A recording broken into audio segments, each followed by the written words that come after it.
여러분 안녕하십니까? 광주 MBC 뉴스데스크 시작합니다. 완도에서 실종된 10살 조윤아 양 일가족에 대해 경찰이 수색에 나선 지 엿새가 지났지만 아직 별다른 단서를 찾지 못하고 있습니다. 조 양의 가족이 이용했던 차량은 그동안 완도를 수차례 드나들었던 것으로 확인됐는데 그 배경에 의구심이 생기고 있습니다. 박종호 기자가 취재했습니다. 지난달 30일 밤 11시 조윤아 양 아버지의 아우디 차량이 완도 명사심리 해수욕장 숙박단지를 빠져나갑니다. 양방향 통행 차량은 조 양 아버지 차량이 유일했습니다.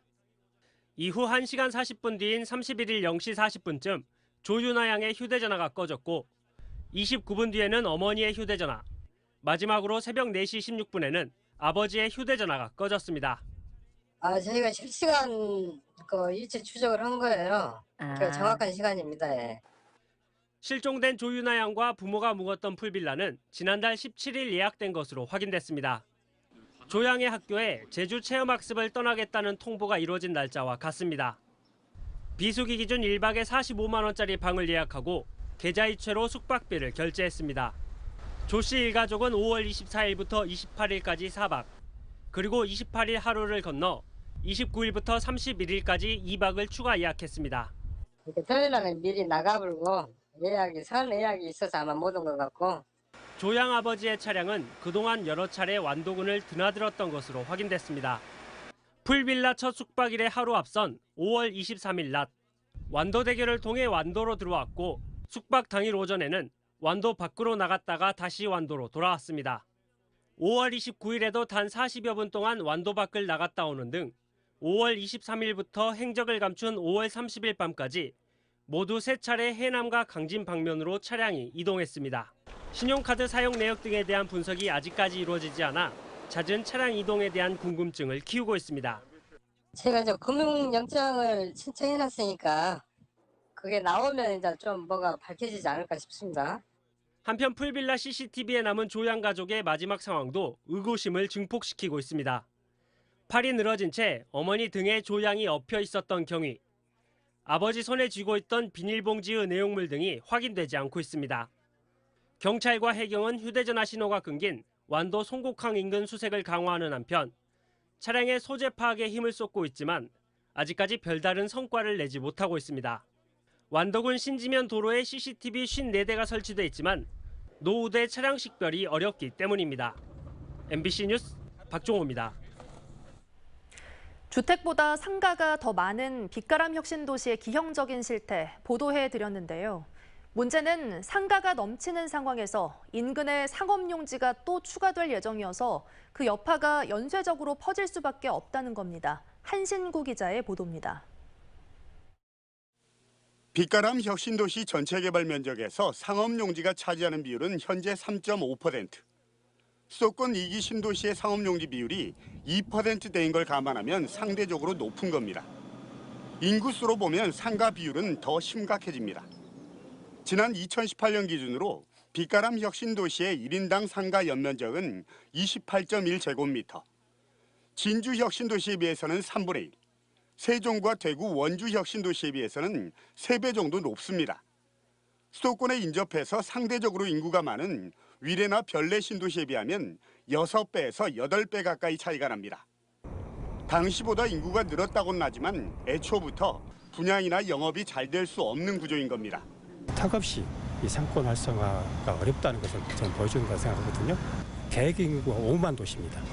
5만 도시에 맞는 적정 상가 공급 비율이 있는 것인데요. 더 큰 문제는 앞으로입니다.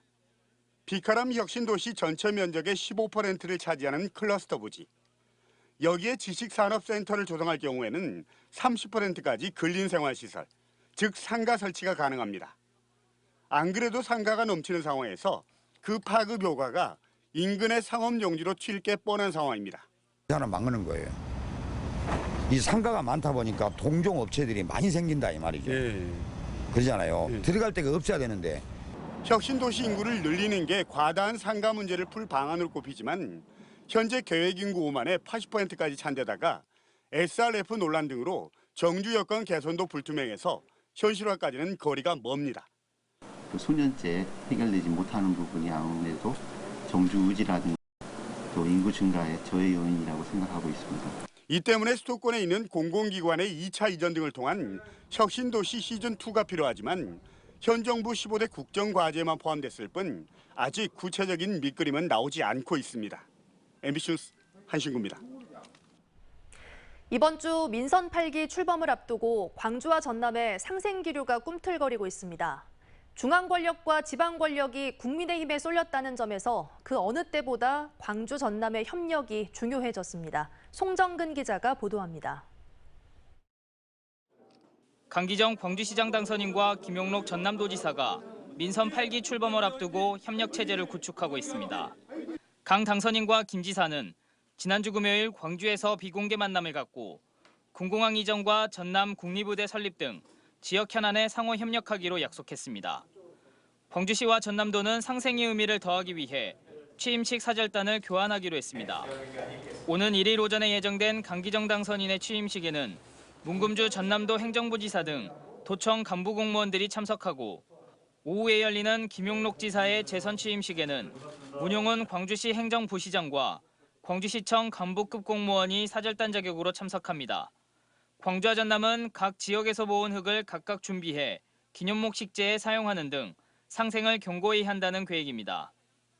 광주는 광주 5개 구청과 본청 앞에 흙, 그다음에 전라남도는 22개 시군의 흙과 도청 앞에 흙을 가져가서 서로 기념 식수에 이렇게 같이 사용을 하게 되고요. 그런 흙들이 광주 전남의 상생 발전을 위한 중요한 토양이 될 것 같습니다. 민선 8기, 광주 전남의 상생이 더욱 중요시되고 있습니다. 민선 7기에 지지부진했던 군공항 이전 문제에 대해 이제는 양 시도가 머리를 맞대 답을 내놔야 하고 광주와 전남을 하나의 경제생활권으로 묶는 시도 메가시티 구축과 반도체 특화단지 조성 등 지방 소멸 위기를 광주 전남 상생으로 극복해야 하기 때문입니다.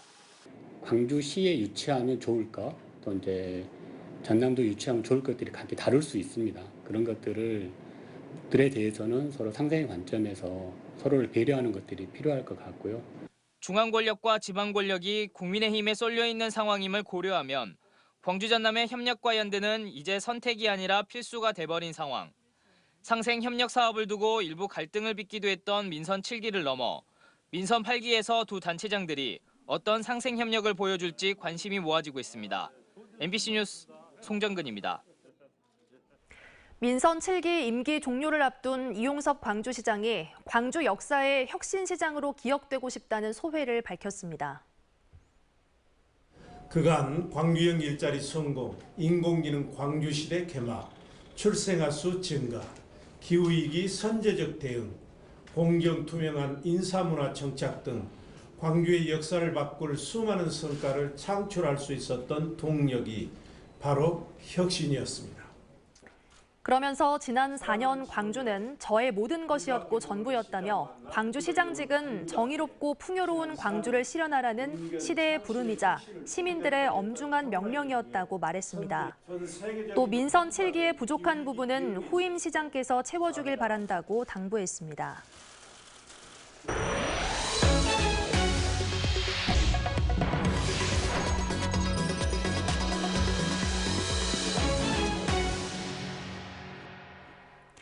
기아 타이거즈가 올 시즌 절반의 일정을 소화한 가운데 예전과는 달라진 모습으로 팬들의 눈길을 붙들고 있습니다.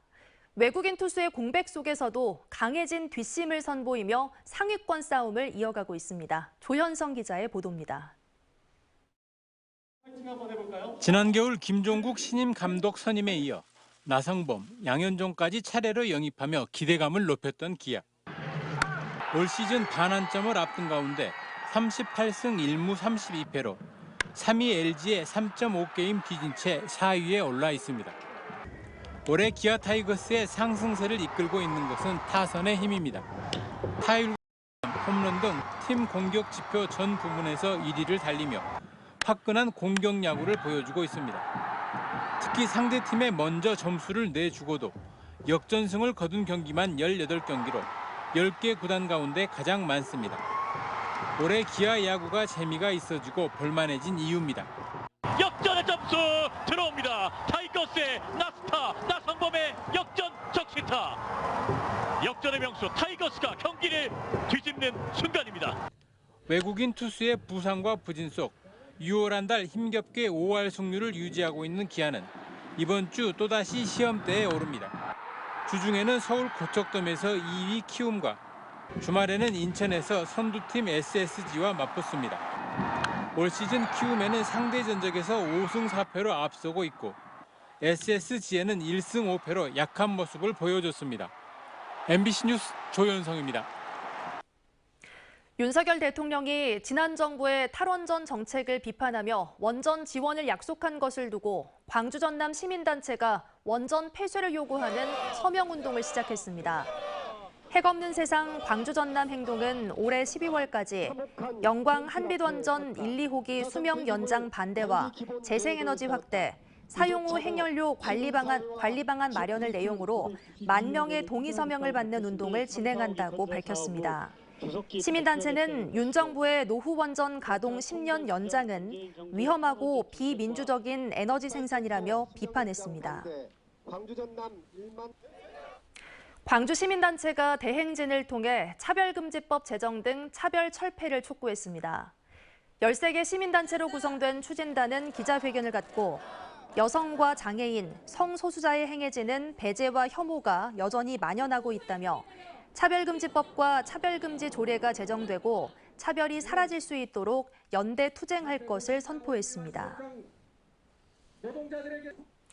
폭우와 태풍에 대비해 안전설비가 보강돼야 한다는 판단에 따라 화정동 아이파크 아파트 201동 철거를 위한 잔해물 제거 작업이 2달 늦어지게 됐습니다.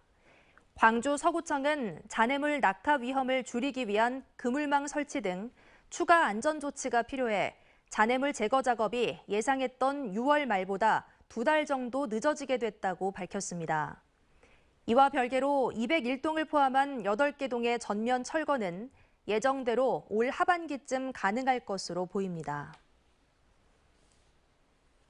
무면허로 전동 킥보드를 몰다 행인을 치어 다치게 한 중학생이 경찰에 붙잡혔습니다. 광주 광산경찰서는 어제 오후 7시쯤 광주 광산구 신가동의 아파트에서 전동 킥보드를 몰던 15살 남학생을 붙잡아 조사하고 있습니다.